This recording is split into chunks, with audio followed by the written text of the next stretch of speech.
Okay, pag-usapan natin si Lapu-Lapu, yung Battle of Mactan. Alam na alam natin yung kwento, di ba? Si Lapu-Lapu versus Magellan, karang national legend na natin yan. Pero teka muna, sa likod ng lahat ng aksyon at kabayanihan, may isang tanong na madalas hindi natin naiisip. Ayan! Yun mismo. Kasi, okay, he's a hero, he's a datu. Pero saan siya umuwi pagkatapos ng araw? Saan yung bahay niya? Yung community niya?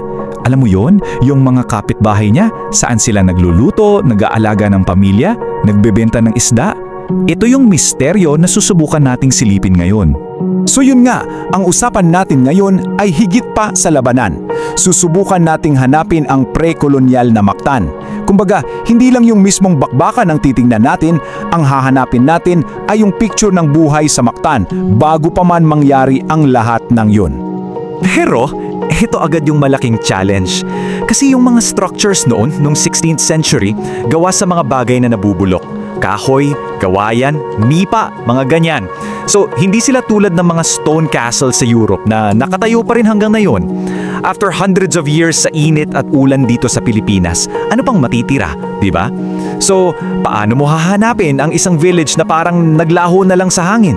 At dito na papasok ang mga bida natin, ang mga archaeologists. Isipin niyo sila, parang mga detective ng kasaysayan dahil wala na yung sabihin na nating crime scene o yung mga bahay, ang hinahanap nila ay yung mga maliliit na clues, yung mga bakas na naiwan. So para malinaw, hindi tayo naghahanap ng mga palasyong bato ha. Ang hinahanap natin ay yung tinatawag nilang fingerprints ng isang sibilisasyon, mga ebidensya. Kahit gaano kaliit basta nagpapatunay na, uy, may mga taong namuhay dito. Kumain sila dito, nakipaglaban sila dito. So ano ba itong mga fingerprints na to? Okay, for example, mga post hole. Ano to? Simple lang.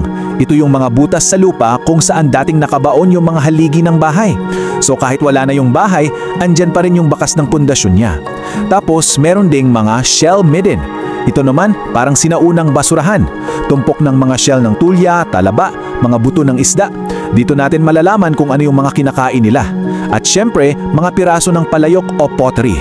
Dito makikita yung galing nila sa paggawa ng gamit.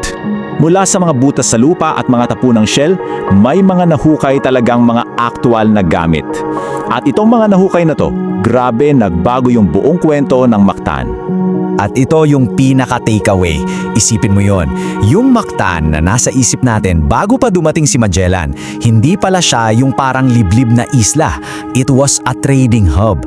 Busy, connected, at sopestikado. At anong ebidensya? Well, for one, nakahanap sila ng mga Chinese porcelain. Mga basag na piraso pero porselana pa rin yan mula sa China. At hindi lang yun, may mga iba pang gamit galing sa ibang bansa sa Southeast Asia. Ibig sabihin, ang mga taga-Mactan noon, mga world-class traders na. Nakikipagkalakalan sila sa iba't ibang lahi. Pero syempre, ang buhay ay hindi lang puro negosyo, di ba? Nakita rin sila ng mga gamit para sa pang-araw-araw, mga pabigat sa lambat para sa pangingisda, mga palayok para sa pagluluto, yung mga bagay na nagpapakita kung paano sila nabubuhay. At the same time, nakita rin sila ng mga armas. So, ibinapakita nito na habang mapayapa silang nabubuhay at nakikipagkalakalan, handa rin silang ipagtanggol kung anong meron sila. So ngayon, dahil sa lahat ng clues na to, pwede na nating i-imagine parang mga puzzle pieces kung anong itsura ng village ni Datu Lapu-Lapu. And it turns out, it was a very smart village. Una, yung lokasyon, itinayo malapit sa mga bakawan o mangroves. Bakit? Kasi dyan sila kumukuha ng pagkain at mga materyales. Very practical.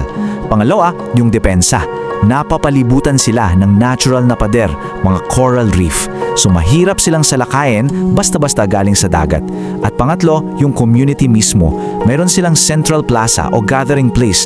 Naka-organize yung mga bahay sa paligid nito. So hindi to basta-basta mga kubo lang na nagkalat. It was a well-planned, strategic community. Ngayon, i-connect na natin lahat ng ito pabalik kay Lapu-Lapu mismo, yung hero na kilala nating lahat. So, ano ngayon? Anong paki natin sa mga lumang butas sa lupa at basag na banga? What does all of this actually mean? Ito yung pinaka-importante sa lahat. Dahil sa archaeology, napatunayan natin na si Lapu-Lapu ay hindi lang isang character sa textbook. Hindi lang siya isang alamat. He was a real leader, protecting a real, thriving, and sophisticated community. Meron siyang totoong tahanan na pinoprotektahan. Meron siyang mga totoong kababayan na ipinaglalaban. Yung laban niya naging mas totoo, mas personal. Kasi 'di ba, ang kasaysayan natin hindi lang 'yan nakasulat sa mga libro. Minsan, nakabaon 'yan sa mismong lupang kinatatayuan natin. At habang hinuhukay natin ang mga ito, hinuhukay din natin ang sarili nating pagkatao. Kaya iwanan ko sa inyo ang tanong na to. Kung may pagkakataon kayo, anong archaeological site dito sa Pilipinas ang gusto ninyong puntahan para makita niyo mismo ang ating nakaraan?